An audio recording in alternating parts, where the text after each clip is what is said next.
दिनकर जी की बड़ी मशहूर पंक्तियां हैं। समर शेष है नहीं पाप का, भागी केवल व्याध, जो तटस्थ हैं समय लिखेगा उनके भी अपराध।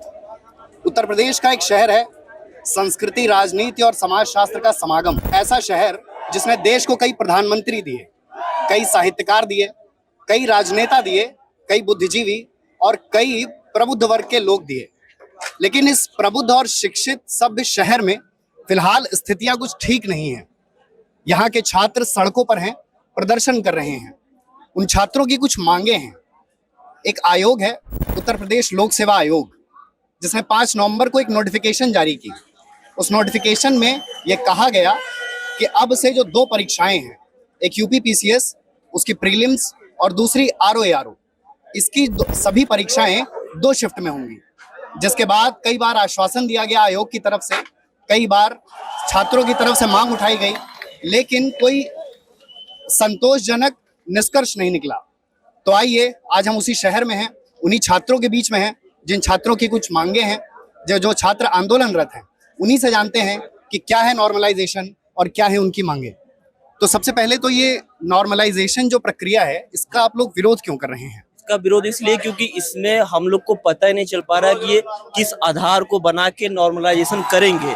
क्योंकि कुछ लोगों का पेपर कठिन भी हो सकता है, कुछ लोगों का पेपर आसान भी हो सकता है। तो इसमें आप डिसाइड कैसे करेंगे कौन पेपर कठिन है, कौन पेपर आसान है? तो इसलिए हम लोग इसका जोरदार विरोध कर रहे हैं। अच्छा, जैसे सुप्रीम कोर्ट ने जो एक समिति बनाई थी राधा कृष्णन स्वामी, और उस समिति में ऐसा कहा गया है कि ये एक वैज्ञानिक पद्धति है जिसका जो है जिसके आधार पर जो है आज नहीं कल इसकी आवश्यकता पड़ेगी ही। तो इस पर आपका क्या है कि अगर मतलब सुप्रीम कोर्ट की समिति ऐसा कह रही है तो उसके बावजूद छात्र जो है विरोध कर रहे हैं?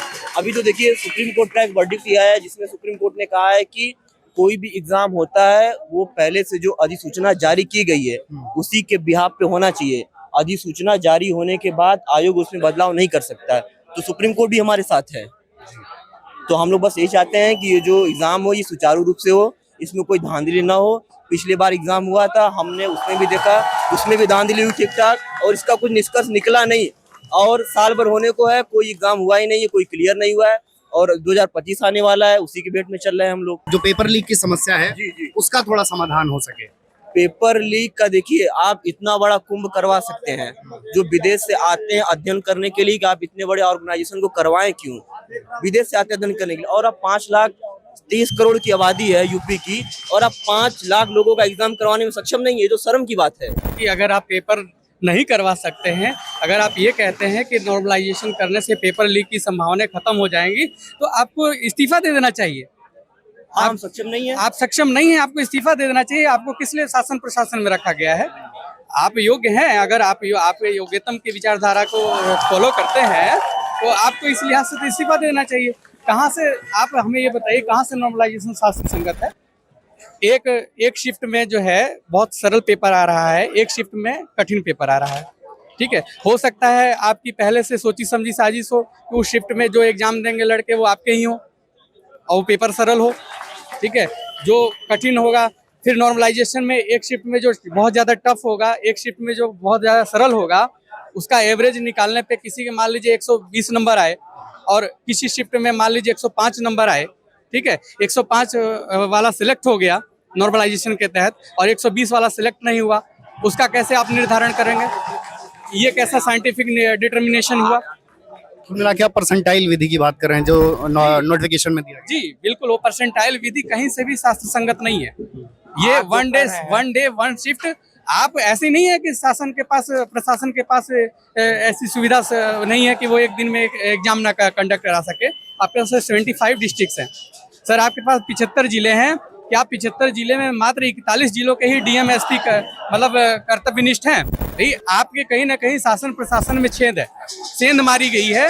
ठीक है, और बहुत बड़े लेवल पे आप लोग खुद भ्रष्टाचारी हैं, इसलिए आप ये चीज होने नहीं देना चाह रहे हैं। गलत आए बगाए गलत चीजों को आप फॉलो कर रहे हैं, गलत चीजों का गलत नियम कानून लागू कर रहे हैं। भाई, इस नियम कानून गलत लागू करने से क्या होगा? आपको मौका मिल जाएगा गलत लोगों को शासन प्रशासन में एंट्री कराने का। आपने भैया जो कृष्णन कमेटी की बात की, उनने जीआरएफ के पेपर के लिए उसने रिकमेंडेशन दी थी, ना कि पीसीएस के पेपर के लिए दी थी। ठीक है, पहली बात ये समस्या क्या है, आप विगत समय में जितनी परीक्षाएं हुई हैं उसमें आप नकल रोक नहीं पाए, समस्या वो है। उसकी जगह आप जो है नॉर्मलाइजेशन की प्रक्रिया को लाके एक दूसरी समस्या खड़ी कर रहे हैं। ये तो वही बात हुई कि आपके पैर में चोट लगी है तो आप कहेंगे पैर काट के इस पे हाथ लगा दीजिए, ये कौन सा सुझाव हुआ? आपको नकल रोकना चाहिए। मतलब आप सोचिए 1700 कुछ एग्जाम सेंटर इनको चाहिए थे 6 लाख विद्यार्थियों के लिए, ये बोल रहे हैं हमारे पास 978 के आसपास कुल एग्जाम सेंटर मिल पाए हैं। मतलब इतने बड़े प्रदेश में इतना बड़ा शासन होते हुए आपके पास 1700 के आसपास आपके पास एग्जाम सेंटर नहीं है, ये कहा कि। और जो आप बता रहे हैं नॉर्मलाइजेशन एक वैज्ञानिक पद्धति, कहीं से भी ये प्रूवन नहीं है कि ये वैज्ञानिक पद्धति, कोई भी नहीं, एक एग्जाम एक्सपर्ट भी नहीं कह सकता कि ये वैज्ञानिक पद्धति है। नहीं, सरकार का ये पक्ष है कि भाई जैसे कई अन्य एग्जाम्स हैं, कई ऐसी परीक्षाएं हैं जैसे एसएससी वगैरह है, तो उसमें जो है ये प्रक्रिया ऑलरेडी लागू है। ये प्रक्रिया जहाँ पे ऑलरेडी लागू है तो वो है कि वहाँ पे चूंकि विद्यार्थियों की संख्या बहुत ज्यादा है, वहाँ पे लाना हमारी मजबूरी है। दूसरी चीज, वहाँ पर स्टैटिक सब्जेक्ट भी होते हैं, जैसे कि वहाँ मैथ है, रीजनिंग है, ये सब भी है, ठीक है। वहाँ नॉर्मलाइजेशन प्रक्रिया कुछ हद तक लागू होती है। हमारे यहाँ क्या है, एक पेपर पूरा जीएस है, और वो भी ऐसा जीएस है वही 150 क्वेश्चन बनाने में 1 साल लेता है आयोग, वही 150 क्वेश्चन बनाने में। आप समझ रहे हैं क्वेश्चन की प्रकृति क्या होगी, ठीक है। दूसरा जो सीसाइड का पेपर है, आप उसमें मान लीजिए मैथ छोड़ दीजिए, जो कॉम्प्रिहेंशन आता है उसमें क्या आप लगाएंगे, कौन सा नॉर्मलाइजेशन लगाएंगे आप, ये बताइए पहले। ये एकदम वही है अपनी नाकामियों को छुपाने के लिए। और एक चीज मैं बता दे रहा हूँ, फरवरी में एग्जाम होना था, ठीक है, चुनाव को जैसे टाले अक्टूबर में किए, ठीक है। फिर क्या हुआ कि इनके ऊपर दबाव बना, ठीक, तो ये क्या किए, जल्दी जल्दी अभी इनका पूरा प्रशासन महाकुंभ की तैयारी में लगा है। इनके पास सच्चाई ये है, प्रशासन की कमी है, क्यों? क्योंकि पूरा प्रशासन महाकुंभ की तैयारी में लगा हुआ है, ठीक है। उस नाकामी को छिपाने के लिए ये कह रहे हैं हमारे पास एग्जाम सेंटर नहीं है। आपकी शिक्षा व्यवस्था कैसे अच्छी मानी जाए जब आपके पास 1700 के आसपास आप केंद्र नहीं बना सकते, एग्जाम सेंटर नहीं बना सकते, तो आप क्या करेंगे, आप बताइए।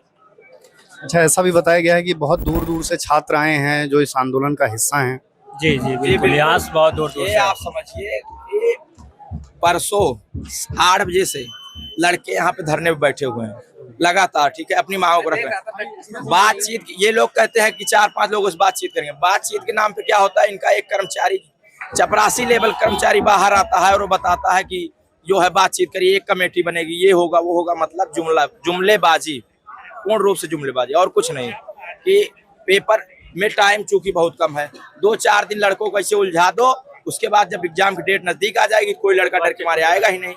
इनका साजिश ये है, लेकिन ये साजिश नाकामयाब होगी पूर्ण तरीके से। कोई भी बच्चा यहाँ से जाएगा नहीं जब तक कि हम अपनी मांग को पूरा नहीं करवा लेंगे, कोई यहाँ से नहीं। कुल मिलाकर मतलब यही है कि ये जो नॉर्मलाइजेशन है और ये 1 डे 1 शिफ्ट ही, जी 1 डे 1 शिफ्ट ही होगा, एक ही प्रश्न पत्र बनना चाहिए, क्योंकि इतनी संख्या नहीं है, सिर्फ 6 लाख ही विद्यार्थी हैं। 6 लाख विद्यार्थियों का आप पेपर नहीं करा सकते हैं क्या? आरओ में 9-10 लाख विद्यार्थी हैं, आप उनका पेपर नहीं करा सकते हैं क्या? अभी कांस्टेबल का एग्जाम हुआ, उसमें भी 10 लाख पर डे की एग्जाम कराए हैं ना, 50 लाख से ज्यादा विद्यार्थी थे उसमें बैठे हैं। 10 लाख विद्यार्थी हर दिन बैठे हैं पेपर देने के लिए, तो जब उसका 10 लाख करा सकते हैं आप। धांधली उसमें भी हुई थी, पकड़े उसमें भी गए थे, धांधली इसमें भी हुई है। वहाँ 10 लाख विद्यार्थी बैठा सकते हैं, तो यहाँ 5 लाख नहीं बैठा सकते यहाँ पे एक दिन में। सर, सबसे बड़ा सवाल, मूल सवाल है, क्या आप ये मान चुके हैं जो 75 डिस्ट्रिक्ट हैं, क्या 41 डिस्ट्रिक्ट ही आपके शासन में है, बाकी बची हुई 34 डिस्ट्रिक्ट आपके शासन में नहीं है, यानी कि आपका शासन वहाँ पर नहीं है, आपका सिस्टम फेल हो चुका है बाकी 34 डिस्ट्रिक्टों में। क्या आप ये मान ले? आप पहली बात तो इसकी नोटिस जारी कर दें कि बची हुई जो 34 डिस्ट्रिक्ट है, हमारा वहाँ पर कोई शासन है ही नहीं है, हम शासन में भी फेल हो चुके हैं, यहाँ तो फेल है है। पहले तो ये मान लें आप, भाई सीधी सी बात है ना। एक जेन्युइन मांग भी है कि आप प्रशासन में बैठे हैं, आप ये नहीं तैयार हैं कि 41 डिस्ट्रिक्टों में ही सेंटर क्यों? सबसे बड़ा मूल सवाल ये है ना। आप सरकारी कॉलेज कराइए, आप जिसमें भी कराना हो कराइए, मगर आप 75 डिस्ट्रिक्ट बनाएंगे तो मूलतः लड़के आराम से एक दिन में पेपर हो जाएगा सभी का, मगर इसमें आप तैयार नहीं है। आप ये मान चुके हैं कि मेरा स्वतः मतलब सिस्टम फेल है और मैं इसमें अच्छा हूँ, बिल्कुल सक्षम नहीं। जैसे लोक सेवा आयोग के साथ छात्रों की कई राउंड की बातचीत हुई है ना, दिवाली के बाद हुई, दिवाली के पहले, उसके बाद दिवाली के बाद भी छात्र वापस आए, तो क्या इतनी 2-3 दौर की बातचीत थी, इसमें ऐसा कोई निष्कर्ष नहीं निकल पाया आयोग की तरफ से, कोई सकारात्मक? जो प्रोसेस चल रहा है इसमें लीड करने का मतलब ये कि अब की प्रत्येक छात्र लीड कर रहा है, अभी सर कल आए बाहर कि 5 लोगों का डेलीगेशन भेज दीजिए। इसमें ये होता है कि जो डेलीगेशन जाता है अंदर, जो भी बातचीत होगी, ये लोग क्या करते हैं, उस नंबर पे कॉल करते हैं, उनको टार्चर करते हैं, परेशान करते हैं, आप लोग ये कर रहे हैं, वो कर रहे हैं, आपकी फैमिली के साथ ये किया जाएगा, वो मतलब दुनिया भर का नाटक, क्योंकि डराने का काम करते हैं। पिछली बार आरओ में यही हुआ, जो डेलीगेशन अंदर गया था, इन्होंने अंततः माना कि पेपर लीक हुआ है, मतलब 12 फरवरी समथिंग पेपर हुआ था और 2 मार्च को इन्होंने उसके भी साक्ष्य छात्रों नहीं दिए थे बिल्कुल सर, बिल्कुल। पेपर जो लीक हुआ था, सबसे पहले जहाँ इनका पेपर छपता है वहां से लीक हुआ।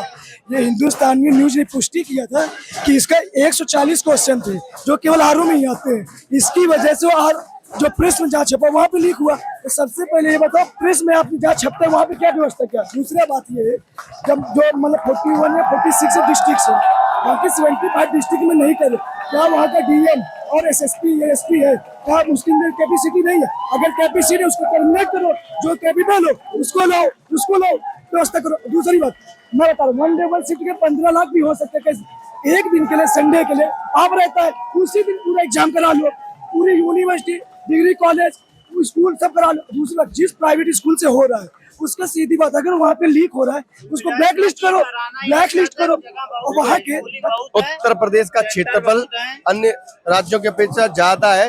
दूसरी बात, आपके पास 75 जिले हैं, क्या 75 जिलों में से 41 जिलों में आपके पास राजकीय विद्यालय हैं?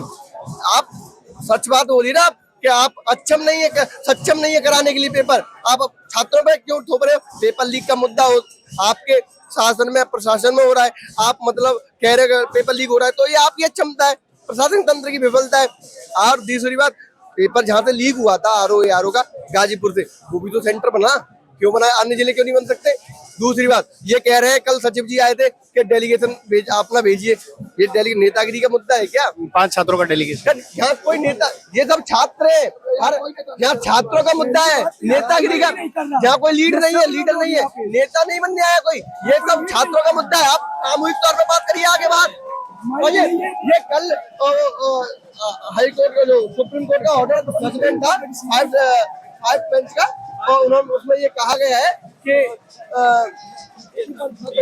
ये बीच में कोई रूल नहीं बदले जा सकते। देखिए, ये माननीय सुप्रीम कोर्ट का जजमेंट है और माननीय सुप्रीम कोर्ट के 5 जजेस का जजमेंट है, जो कि एक लॉ है, ये लॉ संविधान है और ये संवैधानिक संस्थाएं संविधान के अंतर्गत बनी हुई है, जिसमें ये कहता है कि basis of the doctrine of the rule of the game must not be change during the course of the game. और कोर्स ऑफ द गेम आपका नोटिफिकेशन जारी होते ही हो गया था। मार्च में एक गेम होने वाला था, जुलाई में भी गेम होने वाला था, अक्टूबर में गेम होने वाला था, पर आपके फेल्योर के कारण आपने गेम को खेला कर दिया। ठीक, आपने नॉमिनाइजेशन कर दिया। अगर आप नॉमिनाइजेशन आप नोटिफिकेशन में रखते तो आज यहाँ कोई भी बच्चा नहीं दिखता।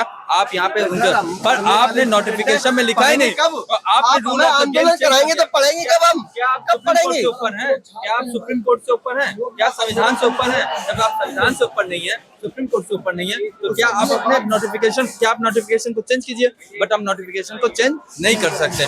इसीलिए मतलब हम लोग यही कहेंगे कि जो आपने नोटिफिकेशन में कहा था, जो भारत का संविधान कहता है, आप भारत के संविधान को मानिए, क्योंकि ये अगर इस तरह से करते हैं तो फिर ये कोर्ट में जाएगा, सुप्रीम कोर्ट में जाएगा, लड़कों का 2.5-3 साल 4 साल बर्बाद होगा। आपको कोई दिक्कत नहीं हो सकती है क्योंकि आपके पास सरकारी फंड के वकील होंगे, लीगल कमेटी होगी। पर यहाँ लड़कों का जो एक दिन अपना रूम, खाना पीना, टिफिन, लाइब्रेरी कैसे रह करके करते हैं, वो लड़के जानते हैं। उनका एक दिन कितना भारी हो रहा है। जो अब तक ये मेंस और प्री होल करके रिजल्ट इंटरव्यू देना चाहिए, और आज हम लोग इंटरव्यू न दे करके रोड पे उसी एग्जाम को स्टार्ट करने के लिए क्या कर रहे हैं। ये फेल्योर आपके सिस्टम की है, न कि लड़कों की है।